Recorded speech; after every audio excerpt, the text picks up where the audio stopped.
పెద్దపల్లి జిల్లాలో భక్తి శ్రద్ధలతో ప్రశాంత వాతావరణంలో వినాయక చవితి వేడుకలు జరుపుకోవాలన్నారు రామగుండం సిపి శ్రీనివాస్. 9 రోజుల పాటు జరిగే గణేష్ నవరాత్రి ఉత్సవాలకు 700 మంది పోలీసు సిబ్బందితో పాటు డ్రోన్ల పర్యవేక్షణలో పటిష్ట బందోబస్తు ఏర్పాటు చేస్తామంటున్న సిపి శ్రీనివాస్తో సాగర్ ఫేస్ టు ఫేస్. 9 రోజుల పాటు అత్యంత వైభవంగా నిర్వహించుకునే పండుగ వినాయక చవితి. అలాంటి వినాయక చవితి వేడుకలకు సర్వం సిద్ధమైంది. ఈ రోజు నుంచి 9 రోజుల పాటు పూజలు అందుకోనున్నారు. ఇటు పెద్దపల్లి మంచిర్యాల జిల్లాలో వినాయక చవితి సంబంధించి ఏర్పాట్లు ఎట్లా ఉన్నాయి అనే విషయాలు తెలుసుకునేందుకు మనతో పాటు రామగుండం కమిషనర్ గారు ఉన్నారు. వారిని అడిగి తెలుసుకుందాం. సార్, ముందుగా వినాయక చవితి శుభాకాంక్షలు సార్. Thank you. అండ్ మీ అందరికీ అండ్ పబ్లిక్ అందరికీ, ఇక్కడ రామగుండం కమిషనర్లో ఉన్న పెద్దలందరికీ, ప్రజాప్రతినిధులకి, అధికారులకి, పబ్లిక్ అందరికీ నా యొక్క వినాయక చవితి శుభాకాంక్షలు మా పోలీస్ డిపార్ట్మెంట్ తరఫు నుంచి. సార్, 9 రోజుల పాటు వినాయక చవితికి పూజలు అందుకున్నారు. రాష్ట్ర వ్యాప్తంగా కూడా ఘనంగా జరుగుతుంది. అట్లాంటి వినాయక చవితికి ఎట్లాంటి ఏర్పాట్లు చేశారు, ఎట్లాంటి బందోబస్తు నిర్వహిస్తారు? ఈరోజు ప్రతిష్టాపన జరగబోతుంది. ఈ ప్రతిష్టాపన జరిగి 9 రోజుల నవగ్రహ డేస్ చూసుకొని మాకు 16వ తారీఖు రోజు ఇక్కడ నిమజ్జనము ఏర్పాటు చేసుకున్నాము. మేము ఇంతకుముందే 27th ఆగస్ట్ నుంచే మొత్తము ఈ యొక్క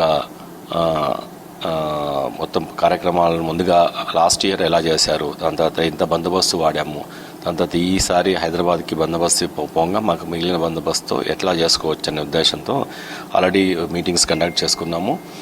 అలాగే అన్ని మతాస్తులతోనే కూడా ఒక కోఆర్డినేషన్ మీటింగ్ ఇక్కడే నా కమిషనరేట్లో ఏర్పాటు చేశాము. సో మంచిర్యాల నుంచి, పెద్దపల్లి నుంచి కమిషనరేట్కి వచ్చారు. అందరూ చాలా పెద్ద ఎత్తున వచ్చారు. అందరితో మాట్లాడడం జరిగింది.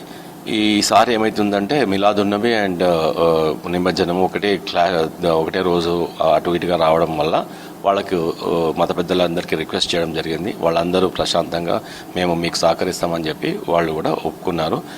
అందువల్ల దానివల్ల 16th రోజు మేము ఇక్కడ పెట్టుకుంటున్నాము ఈ నిమజ్జన కార్యక్రమాన్ని.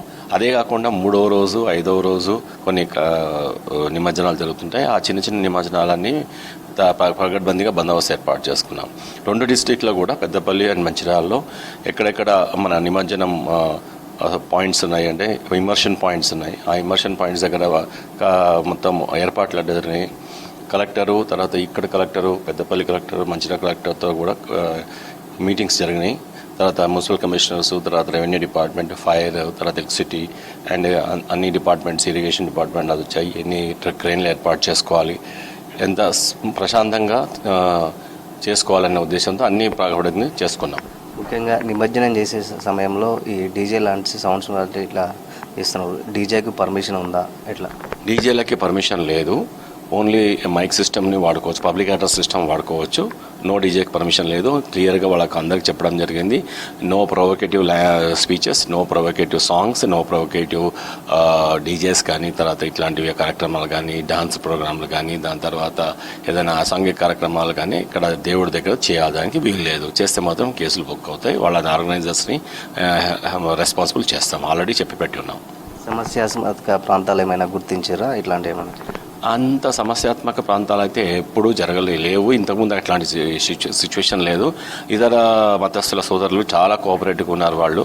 తర్వాత ఇది వాళ్ళు మన పండుగ హిందూస్ పండుగ జరుగుతుంటే వాళ్ళు చాలా ఎంతూజియాస్టిక్ ఉన్నారు. సో ఇక్కడ అట్లాంటిది అయితే ఏం లేదు. బట్ ఏదైనా ఇష్యూస్ ఉంటే మాత్రం ఆల్రెడీ మేము మానిటర్ చేస్తున్నాం. Thank you.